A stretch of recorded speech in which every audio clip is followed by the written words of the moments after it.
Salut la team, j'espère que vous allez bien, j'ai une nouvelle vidéo. Donc petite vidéo news, on a eu pas mal de news par rapport aux cartes de tournoi, surtout au niveau de la globale.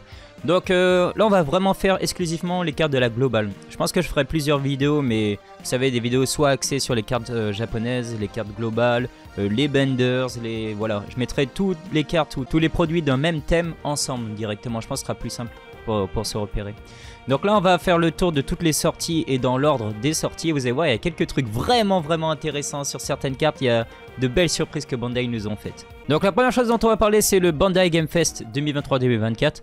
Donc comme vous voyez sur cette affiche, on voit toutes les villes où justement s'est passé le Game Fest et les prochaines villes où il va avoir le Game Fest.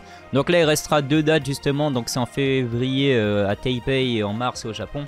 Mais lorsqu'on regarde cette affiche, on peut tout de suite remarquer un truc, c'est que tous les pays cités, c'est des pays asiatiques et il n'y en a qu'un seul, du coup Los Angeles, où on aura une version globale. Pourquoi je dis ça? Parce que lorsque vous participez au Game Fest, on peut recevoir une certaine carte de Luffy et le problème c'est que en n'ayant qu'une seule ville qui a ce fameux Luffy en version globale, bah du coup le prix il explose quoi, il augmente quoi. Donc on va en parler. On va en parler. Donc là c'est passé en fin janvier à Los Angeles le Bandai Game Fest. D'ailleurs c'est là où il y a eu toutes les grosses révélations comme quoi Bandai annonçait qu'il y aurait le reprint de toutes les dernières extensions, les anciennes extensions de One Piece et tout. Mais un truc qui est important aussi c'est que en participant au Game Fest, tout le monde pouvait recevoir gratuitement la fameuse Luffy P41. Pardon. La fameuse Luffy P41 en version Bandai Game Fest. Vous avez vu il y a le stand Bandai Game Fest 2023-2024. Mais le problème c'est que du coup la partie anglaise est exclusivement réservée du coup aux Américains en fait. Parce qu'il n'y a que là-bas qu'on pouvait l'obtenir en participant. Et du fait que cette carte soit exclusive justement pour eux, pour Los Angeles, enfin pour les Américains, bah son prix il est beaucoup plus cher. Si on fait la comparaison malheureusement du coup la version Jap on peut facilement l'obtenir. Vous pouvez l'obtenir à peu près à 100 €. D'ailleurs je sais qu'il y a Baron qui la vend. 100 €, je sais qu'il y a moyen de la négocier sur les groupes Facebook et tout. Mais si vous prenez à comparaison la Luffy en version globale, bon là ça va, elle a baissé, vous pouvez en trouver à 250 €, je pense qu'il y a moyen de négocier. Mais déjà à la sortie, fin janvier, elle était à 500 €, bah oui les mecs ils en profitent, c'est normal. Parce qu'il n'y a que chez eux qu'on peut obtenir la carte, ils savent que le reste des joueurs globaux du monde ne peuvent pas l'obtenir à part en l'achetant en fait. Et ça c'est vraiment dommage. C'est ça qu'ils auraient dû faire le Game Fest dans d'autres pays, il fallait venir en Europe ou autre les gars. Bon. Le prix il a baissé, on peut l'obtenir à 250 € à peu près. Franchement il y a quand même beaucoup qui ont dû être distribués. Je pense que les gens ils attendent pour la vente tout simplement. Donc j'espère qu'ils vont en mettre beaucoup pour faire baisser le prix. Là on voit que ça a déjà quand même bien baissé. Je vous ai dit fin janvier on était à 500 €. Là ça va, 250 € on peut l'obtenir. Mais ça reste très cher. Ça reste très cher pour une carte qui était donnée juste en participant, en participant à l'événement en fait. Donc voilà, c'est dommage. J'espère que Bandai vont arrêter de faire ce genre de bêtises et mettre dans d'autres pays pour éviter justement ce genre de choses, de faire genre la carte exclusive à tel pays et du coup elle coûte super cher si on veut la récupérer. Ensuite en février va commencer du coup il y a le prochain Treasure Cup, donc ce sera sur toute la période de février parce qu'il y aura évidemment plusieurs pays où ça va se passer. Nous, en Europe, ce sera Raid and Trade comme d'habitude, donc le 17 février et nos héros TCG, donc le 24 février. D'ailleurs, c'est des Treasure Cup, mais en version online, les gars, donc n'hésitez pas à regarder s'il reste pas des tickets, on sait jamais. C'est pas les Treasure Cup en mode on se déplace et en offline, quoi. Donc il y a toujours moyen de participer. Vérifiez parce qu'il y a toujours des billets qui se libèrent au dernier moment. Si j'oublie pas, j'essaierai de vous mettre les liens dans la description, les gars. Et du coup, ce qui est intéressant, c'est qu'on va pouvoir récupérer des nouvelles cartes Treasure Cup. Ça a enfin tourné. Donc, je vous dirai uniquement ce qui nous intéresse parce que les cartes Judge, Pack, Volume 2 et tout, vous connaissez déjà. Mais en étant dans le top 64, on va pouvoir récupérer une magnifique Kobe, les gars. Donc la Kobe, elle était sortie déjà en version japonaise depuis juin-juillet de l'année dernière. Donc c'est une carte qui est quand même bien connue. Donc la Kobe, elle est top 64 généralement. J'essaie de faire en comparaison avec les cartes, les anciennes cartes qu'on a eu du même top. Mais évidemment par rapport au personnage, par rapport à si la carte est forte, le prix peut varier. Mais généralement la carte top 64 comme ça elle va coûter vers, vous pourrez à moins elle va descendre vers 200 €. Au début elle sort vers 300 €, elle descend vers 200 €. Ce sera peut-être le meilleur moment pour la choper. Parce que généralement elle finit par remonter petit à petit. Ensuite, ça c'est vraiment intéressant parce qu'il n'y a pas encore de version japonaise. Donc là, c'est pour l'instant, ce sera que la globale qui l'aura. Mais on va avoir un magnifique Monkey D. Garp. Et là, je suis content de le voir arriver en mode Treasure Cup. En mode carte, vous savez, qui est en mode un peu Championship avec les bords vraiment différents. Incroyable. Donc c'est une alternative de la carte du ST6. La carte numéro 12, donc c'est la Garp. Son effet en gros, ça fait quoi? C'est pendant votre main phase, vous pouvez sacrifier une carte de votre main, reste le Garp, et vous pouvez KO un personnage avec un cost de 4 ou moins, quoi. Donc son effet il n'est pas exceptionnel, ses stats ne sont pas exceptionnelles non plus, mais la carte elle est magnifique. Ce genre de carte généralement vous le trouvez ouais, à la sortie. Si je prends exemple le Marco qui était sorti avec Oyaji, ouais elle est quoi, au début elle est vers 500-400 € je crois. Et au max, ouais, au max ça descend vers 300 €. Si vous la trouvez vers 300 € à un moment, je pense que ça peut être un bon moment pour l'acheter, surtout si vous la voulez absolument cette carte. Évidemment, la chance serial number pour le gagnant, donc franchement bon courage. Cette carte, j'aimerais tellement la choper. Une carte numérotée serait incroyable. J'ai raté la Luffy maintenant c'est genre 10 000 € la Luffy, c'est trop cher quoi. Si vous pouvez participer, essayez de la gagner, essayez de la gagner les gars, parce que c'est le moment pour choper ce type de carte. Ensuite, on enchaîne sur la période de mars. Il y aura le Pirate Party volume 6. Donc les Pirate Party, en fait, c'est tout simplement vous venez dans les tournois locaux de vos boutiques. Vous faites des matchs et juste en participant, vous avez un prix de participation. Donc la dernière qu'on peut gagner là de décembre à février, c'était la Luffy Gear 5 P41 qui est magnifique. Elle est incroyable. Bon là, on aura une carte un peu moins belle. Ce sera du coup Odi et Yuzu, donc la P64, enfin P62 pardon. Mais c'est intéressant quand même d'avoir des personnages qui changent, pas que des Luffy, pas que des Nami, des trucs comme ça, mais de changer un petit peu de carte justement. Donc cette carte elle a un cost de 4, 6, c'est une carte duo, vous avez vu, tag, donc elle est à la fois strike et slash.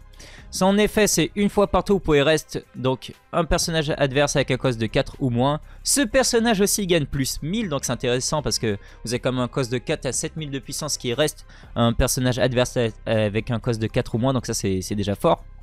Et après par contre vous ajoutez une carte de vos vies à votre main. Mais cet effet il est annulé si vous la jouez dans le deck Odi, parce que Odi leader au P06.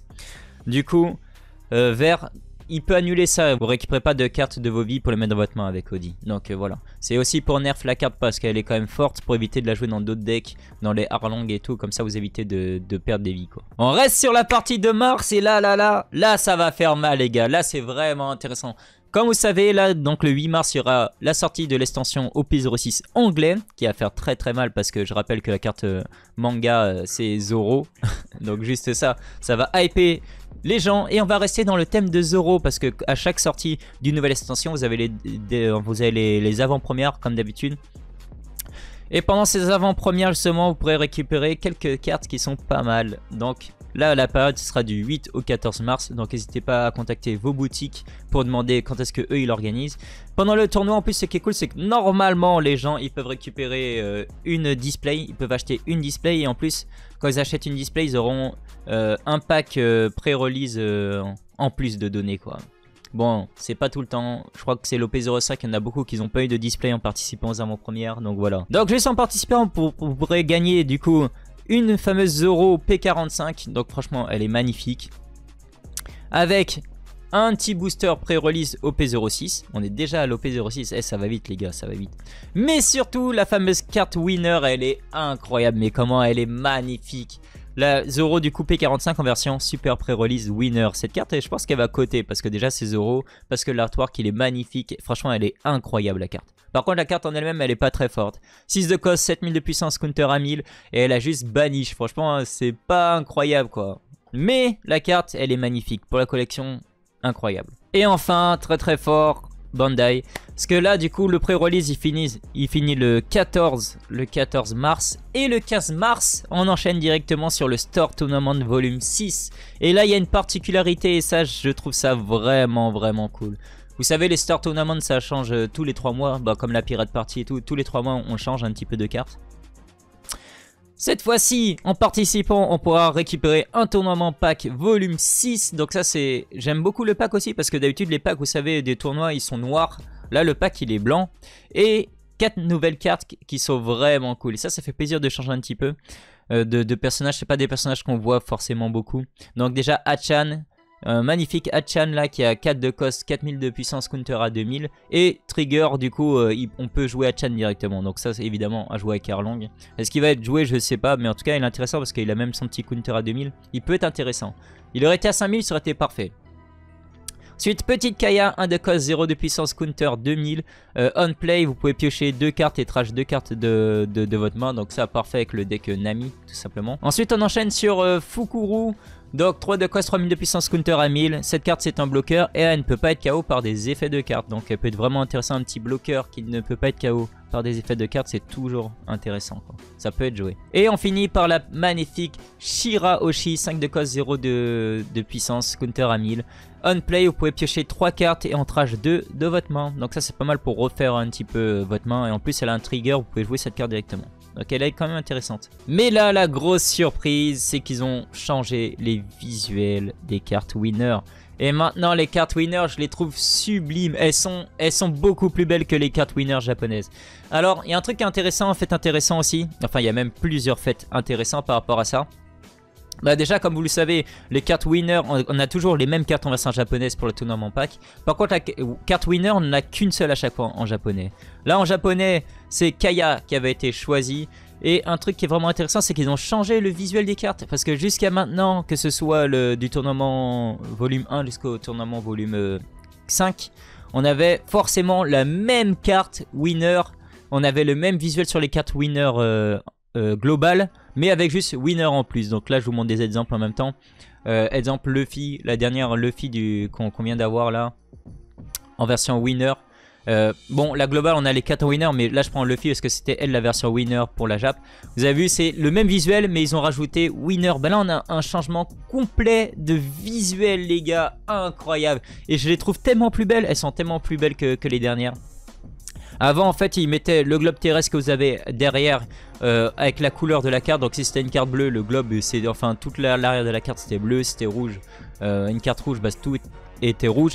Et là c'est vraiment particulier parce que ils ont gardé le visuel des cartes Jap mais pour le fond de la carte. Et vous avez vu ils ont mis dans la couleur de la carte. Ça qui remonte la couleur de la carte c'est le personnage dessiné derrière.